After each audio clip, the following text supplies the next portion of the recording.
Get yourself to okjersey.com where you can buy the best football shirts around, including this one I'm wearing now, and of course, the absolutely magnificent black Spurs away shirt. And as if that wasn't enough, if you go onto their website and like the look of one of the shirts there, choose your size, pick the Champions League badge for the sleeve as well if you're that way inclined, then go to checkout and type the code BARN into the coupon section. That's BARN as in short for Barnaby. And when you do, you'll get a whopping 8% off your purchase. Now, I'm no mathematician, but 8% means if you've spent, say, and let's face it, I'm being optimistic here, 100 quid, then you get £8 off, not to be sniffed at. Get yourself to okjersey.com to pick one up, or if you're too lazy to type in the website, just scan the QR code that's on the left of me throughout this video. Enjoy. Hi guys, thank you for joining me for my post-match reaction show to the Tottenham Hotspur 3.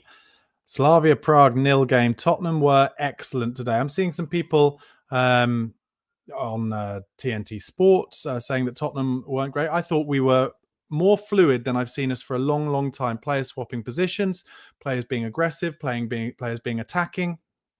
Xavi Simons had a great game. Owen Hargreaves just said in the studio there he thought Mohamed Kudus was the best player on the park. I thought he was absolutely outstanding as well. And Jed Spence had a really brilliant game as well. He's coming into his own at left back. I think whenever he's got space in front of him, Jed Spence, he just adores it, absolutely adores it. And listen, you know, for a team, although we've got a great record at home in Europe, for a team who haven't been winning a lot at home at all, another good win puts us in the top 8 for now, until tomorrow night anyway, in that European group. The only kind of negative I'd say from tonight, Mickey van der Ven got booked totally unfairly, and as a result, he will be suspended from the Borussia Dortmund game, which is gutting. Sligo Spurs says great ball movement. XG is trending upwards. Yeah, we had loads of shots, loads of little triangles, loads of 1 and 2 touch passes, playing it around the corner, being brave on the ball, playing the Tottenham way. I've put it in the title. Tottenham played the Tottenham way tonight. So, you know, Joe Hart on CoComs, who I love, by the way, was saying it was chaotic, but I don't care about that. It's about playing the Tottenham way. And meanwhile, at the same time, Atalanta beat Chelsea 2-1. Liverpool winning at Inter, which is decent for them. But it doesn't really matter what happens elsewhere. All that matters is Tottenham get their win and can now go into this Nottingham Forest game at the weekend with 2 wins in a row. I'll go through first what happened minute by minute. First minute, Tottenham should have been 1-0 ahead after the first minute of the game. Brilliant from Wilson Odobert, who was put in beautifully by Jed Spence. Jed Spence today, by the way. Talk about, and I mentioned this a lot during my watch along, Thomas Frank has talked a lot about how he will add layers to Tottenham as he stays at the club and as he gets used to his players. Well, today was the first time for me that we've seen Jed Spence picking up the ball in inverted fullback positions, and it happened from the first minute. He slides Odobert in the left. Odobert does brilliantly to get to the byline. Spurs have actually been pushed out to 9th, in the points table on 11 points, with Liverpool in 8th on 12th. But anyway, yeah, Odobert got to the byline, cuts it back, and Richarlison hits it almost too well, because as the keeper's coming across from the left-hand side, Richarlison hits it back the way he's coming, and he manages to just get his arm on it. But Richarlison started the game well. In the 10th minute, Romero, beautiful ball into Kudus, who was in the inside right position. Keeper saves it, goes out for a corner. 11th minute, Slavia broke quickly but volleyed wide. That was kind of what it was for Slavia today. They worked really hard. They pressed really, really energetically, and they got in some decent positions, but there was a lack of composure, a lack of subtlety about their forward play.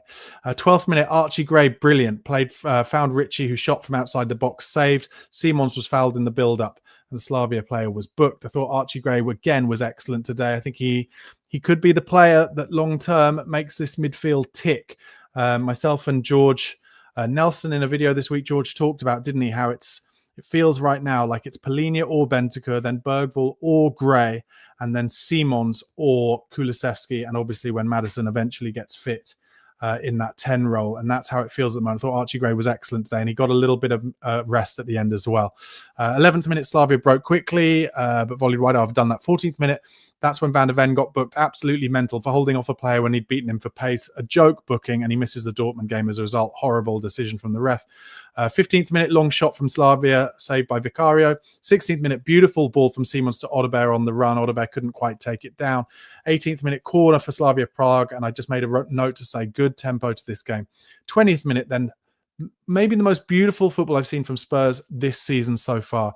It ended with a Kudus cross on his right foot, cleared from under the bar by the Slavia defender, but the 1-2 in midfield between Simons and Spence before it.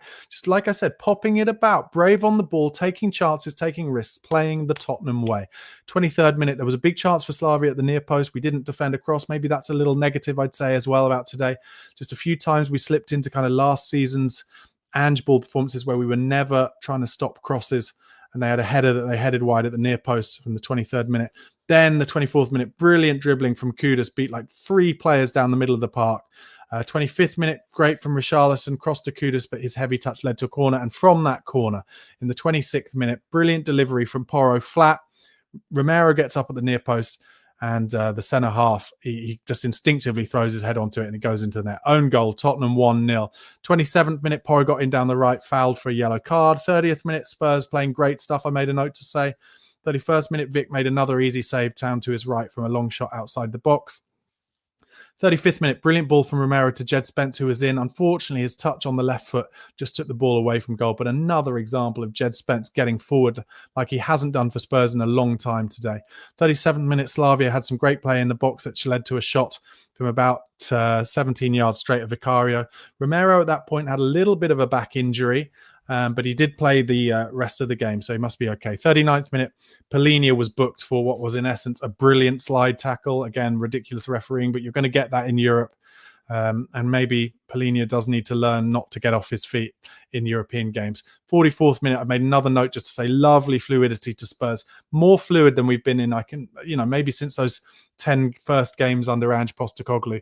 45th minute, some good defending from Spence. Then into the second half, Xavi Simons, who all game, his kit at the end, his lily white kit was so dirty because he was just throwing himself about into challenges, so much more physical, and he's really believing in himself for Spurs now. Started that second half with some great defending. 47th minute was when we won the penalty. Porro was fouled after getting to the byline, crossed. The player was booked. It looked like maybe Porro tweaked his ankle, but he was fine. Romero allowed Kudus to take the penalty. Actually, no, it was Romero and Simons later on who had the scrap. Kudus took the penalty. It was Richarlison who allowed him to take the penalty. Richarlison, of course, had missed a penalty in a previous Champions League game. I think that was the Copenhagen game where we all hoped he might give it to Dane Scarlett. Rishi gave Kudus the pen. Kudus goes straight down the middle. Great stuff. 51st minute, Spurs were in again with Odebear on the left. Good save to the keeper who made some important saves against Spurs tonight. 55th minute, Kudus, who was just endlessly beating his marker all day, got his marker booked. 57th minute, cross came in for Rishi on his left foot, air shot after good stuff down the left from Gray and Odebear. 58th minute with the first subs, Telen Sarr came on for Kudus and Archie Gray. 60th minute, corner for Slavia, Romero kicking it out under his own bar. 62nd minute, another brilliant double save, this time from the keeper from Matisse Tell, who did brilliant on the left. Looked really lively when he came on. Little trick here and there and got an early shot off. Tipped back into the danger zone, and then Sarr had his shot blocked by the keeper. 67th minute, Davis and Kolo Muani on for Porro and Richarlison, giving them a rest. Don't forget, we have Tuesday to Sunday before we play Forest away, and Forest will be playing on Thursday night in the Europa League. So Spurs getting some minutes rest to the subs, and will have extra energy. You'd like to think we'll be in good shape for that Forest game. 69th minute, Vic makes another save to his right after Slavia got in on the right-hand side. 72nd minute, great ball, Spence to Xavi. The keeper had to tip it wide. Spurs runs from deep have been brilliant all night. That's what they were doing, making runs from deep from midfield, and the fullbacks often putting it into the channels. 75th minute, I just made a note to say Slavia still looking dangerous on the break. 76th minute, Bergvall on for Odebear. Then the 77th minute won the penalty. Xavi won it. Lovely hold-up play from Kolo Muani on his chest. Xavi took it off him and was hacked out. Xavi then takes the penalty. The keeper went the right way, but he got enough on it, Xavi, for it to go into the side of the net. 83rd minute, Slavia should have scored at the back post, shanked it a little bit as a cross came over. Spurs looking a little bit lackadaisical at that point. 88th minute, nice stuff between Bergvall and Simons, came to nothing. 90th minute, good shot from Spence, saved straight at him after a great Simons slide tackle, once again just putting himself about. And then Tell won a corner in added time, and that was that. In terms of my scores ratings for the players, Vicario made some important saves. I'd say they were quite simple saves. I'll give him a 7 out of 10. Porro, I'll give a 7 out of 10. Did what Porro does.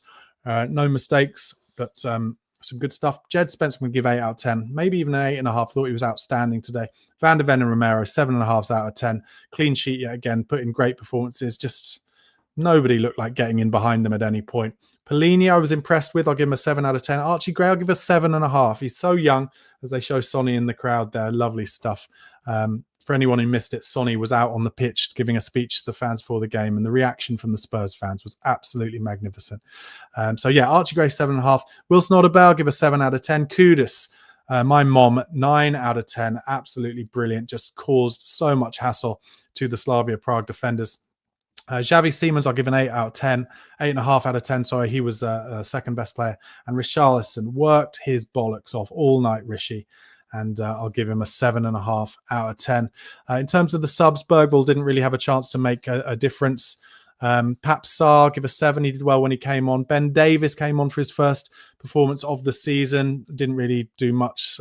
7 out of 10. Colin Wani held it up for that penalty, so I'll give him an 8 out of 10. Or 7.5 out of 10. And they were all the subs. Let's go into the chat. Toby Mark says, I thought the team performance was better than any individual. We beat them man for man. Yeah, absolutely. Matty Smith says their keeper was a good shot stopper, to be fair. As does Toby says, I think that their keeper made a bunch of great saves. Patrick says there was some decent individual performances tonight. We Jock says better, but still worrying we couldn't score a clean goal against them. I wouldn't worry about that. Their keeper made loads of saves. I wouldn't overthink it. I really wouldn't. Gary Miller, though, also finding some negativity. 2 pens, 1 on goal by, get a striker. Now, listen, I think Colin Wani is going to be a great striker for us. And I'd be very surprised if he didn't start in the 9 away from home against Nottingham Forest. And I would be surprised if he played Colin Wani and Richarlison away from home. I think he might want to bump up the midfield a little bit more, but maybe not. Maybe he'll again start Colin Wani on the left. They have been doing well together. The Dutch guy, thank you for your comments. Says overall a good performance. I wouldn't say it was world class, nor would I, but we got the job done. I still think we need a solid striker to replace Richarlison. Odobel's starting to shine, and again, Xavi was phenomenal. Listen, thanks for your comment. I agree with a lot of that. I think Richarlison worked hard, and he's on a good scoring run, and he was very, very team-oriented, didn't insist on taking the penalty, which was very, very impressive. But I think the biggest thing, as you mentioned at the end there, it was only a couple of weeks ago when everyone was worried about Xavi Simons. And don't forget, it took Luka Modric a long time to get his feet under the table at Spurs. And now Xavi, he's really, you can tell, starting to believe in himself, starting to use his physicality, sliding everywhere, working really hard defensively as much as he is in an attacking way, and scoring goals and getting assists. So really fantastic stuff. Simon McCann, thank you for your comments. Says, I hope the board don't see this resurgence as a reason to avoid January signings. Simons looks great, but we still need a playmaker who can split a defence and a striker to finish chances. I don't think we're going to sign another number 10 realistically. If you look at it, the fact that we've got Simons, Kulusevski and Maddison still to come back, I don't think we'll be buying another 10 realistically. Sligo Spurs says, I think Frank is telling Spence to drive up the pitch. Does anyone else agree? Totally. The last few weeks, I think Spence has really become more brave on the ball when playing on that left-hand side. And it's really fortunate he has, because Udogie's out till January now. So we're going to need to play him a lot. And also not bad timing to have Ben Davis playing some minutes as well. But whenever Jed Spence sees that space in front of him, he really drives into it. And like I said earlier, him picking up spaces in the number 10 today, I was really impressed with as well. So yeah, really good performance from Jed. Eugene says, we need to maintain this pace. Hopefully the start of a turnaround for Spurs. Yeah, I was confident. Not after the Newcastle game. A lot of people were very, very positive about the Newcastle game. I thought we were pretty average in Newcastle, but did well to get that last-minute equaliser through the Romero overhead kick. But I hoped that that would lead to some confidence, which it really has done, because I was very impressed against Brentford at the weekend and even more impressed today. And today was the first time I've seen us being fluid. Rotations around the pitch from positions, players filling in, Polina filling in when Romero is going forward, but also, like I said, Spence in the 10 and Porro coming forward. Really, really good stuff. And I think for me, the first example of Thomas Frank, as he's been talking about, adding layers to it. Millington Mel says, isn't Rashford 100% guaranteed? Here we go, Bomber joining us soon. I don't think we're going to go Marcus Rashford. I'd be very, very, very surprised indeed. But that does lead me to come on to some Tottenham transfer news. I didn't do a video this morning because I've had a day at the office today. So let's talk about some of the latest transfer news. Tottenham are monitoring Jean-Philippe Mateta ahead of the transfer window. Crystal Palace apparently ready to cash in after no progress has been made in the latest round of contract negotiations. Well, Mateta is an excellent number 9. I said I'd be surprised if we looked for a number 9, but if you could get Mateta on the cheap, he scores a lot of goals in the Premier League, does a lot of dirty work, but I have to say I'm not sure necessarily that long-term he's the answer. P-Type says, I was impressed with Odegaard today. Yeah, I think Odegaard was really good. I think he's been good the last few games he started, to be honest, but Frank has dropped him for a few games. Let me know in the comments what you think about Mateta. Also, a rumour today that Spurs are interested in re-signing Troy Parrott and would be prepared to pay the £35 million that it would take to get him. He's 23 now. He scored 20 goals in 18 games, all competitions this season, and Spurs have a 20% sell-on clause. So if it was 35 million euros, that would be what? About £7 million, €7 million off that. Let me know in the comments whether you've been interested in Troy Parrott returning to the club. Don't forget, he was the great hope, Troy Parrott, back in the Mourinho days. Didn't really get many chances. Did play in an FA Cup game against Norwich, where he missed a penalty in the shootout, unfortunately. Other reports, Manchester United and Spurs among the English clubs that have been alerted to the progress of Anderlecht's 22-year-old Ecuadorian forward Nilson Angulo. So far this season, he scored 4 goals, made 8 assists. It was believed that more than half a dozen scouts were in Brussels last month to see him score the winner in the title clash against Union Saint-Gilloise. I haven't done a video since Tottenham have drawn Aston Villa out of the hat in the FA Cup. Terrible, terrible draw for the third round when you can basically get non-league teams, but it is at least at home. We owe them after they knocked us out of the Cup last season, and hopefully Frank will go strong with that. That'll be in early January. So let's hope the fact that this is a home game in the third round of the FA Cup rather than away like we had at Villa Park last season. Thomas Frank before this game was asked, of course, about the Yves Bissouma incident. Yves Bissouma has allegedly, although I've seen the video, I mean, it's not really that alleged, been caught not only doing nitrous oxide balloons, but also videoing himself again. What an idiot. He, of course, has taken off his all reference to Tottenham from his Instagram account as a result. And Thomas Frank said this: "It's an internal matter that we're dealing with at the moment, and when we've dealt with that, I will comment on it." Mickey van der Ven did some quotes when he was asked about Thomas Frank. He said, of course, when a team is not doing well, everybody is going to be on the manager. He's come into a new club and has had to adapt. Tottenham is different with all respects to Brentford, but we're good with him and the team trusts in him. He knows what he wants us to do and we know what he wants. So we just do what we need to do and we back him every day. He was also asked whether he had to put an arm around Xavi Simons during the run of games where he wasn't starting.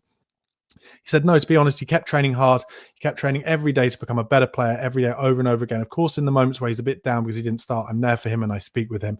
I said, Xavi, trust me, your time will come. Don't you worry. And obviously, now his time has come. Another fantastic, fantastic performance from him. Sligo Spurs says Troy Parrott has had a rebirth. Yes, on Parrott. And obviously Sligo Irish like Troy Parrott. So Loin Stake says Frank's job is looking a lot safer now. Yeah, look, if he keeps adding these layers to the performances, then I love him as a communicator. I've never said anything different about that. That's for sure. P-Type says, I think we need to build a team around Kolo Muani. He's our guy. And Matty Smith says Bissouma is finished. I think that's probably likely. Those of you, I'm sure a lot of you will have seen James Maddison on Monday Night Football last night. He said this about Xavi Simons. There's no doubting Xavi's quality. I'm really happy for him because he's been working so hard, not just expecting it all to happen for him. He's training hard and working hard and doing the hard yards for the team. Great to hear a number 10, giving props to another number 10. And listen, it's been a really enjoyable night, a really good performance. They're just showing Xavi Simons' penalty again. So glad he scored. Henry2492 says, come on, you Spurs. And Patrick Thomas says, why would you worry about the FA Cup? It's just a distraction just because Parrott scores a goal for his country. Bit negativity from Patrick there to end it. The FA Cup is not just a distraction. We need to win more trophies. That's like saying the Europa League was a distraction. Absolutely not. Matty Smith says, the league is so tight. If we can get a few wins together, things can look a bit better. Totally agree. Now, like I said, we should have, for the first time, an opportunity where we would have more energy and less fatigue than the team we're playing at the weekend. Nottingham Forest, 2 p.m. on Sunday. Can we go there and stick it to Marinakis after what happened in the summer? The Forest fans will be up for that game because of the Morgan Gibbs White stuff, but we should have more energy and less fatigue. If we could get a win there, and it's a big if, it won't be easy, but we have got a great away record. If we can win at Forest, then I think the next home game, Liverpool at home, the following week, that could be absolutely fantastic. They've got I think if I'm right, Liverpool got a decent win away into Milan today. But you've got to think there'll be no Mo Salah. I think I saw that Cody Gakpo out injured. So it is a possibility going into the difficult run of Christmas fixtures that Tottenham could go there on a real run of games. That's what we've got to hope for. Anyway, great 3-0 win tonight. Thank you all for watching. Do give the video a like, press subscribe, and I'll be back soon. Come on, you Spurs. Get yourself to okjersey.com where you can buy the best football shirts around, including this one I'm wearing now, and of course, the absolutely magnificent black Spurs away shirt. And as if that wasn't enough, if you go onto their website and like the look of one of the shirts there, choose your size, pick the Champions League badge for the sleeve as well if you're that way inclined, then go to checkout and type the code BARN into the coupon section. That's BARN as in short for Barnaby. And when you do, you'll get a whopping 8% off your purchase. Now, I'm no mathematician, but 8% means if you've spent, say, and let's face it, I'm being optimistic here, 100 quid, then you get £8 off, not to be sniffed at. Get yourself to okjersey.com to pick one up, or if you're too lazy to type in the website, just scan the QR code that's on the left of me throughout this video.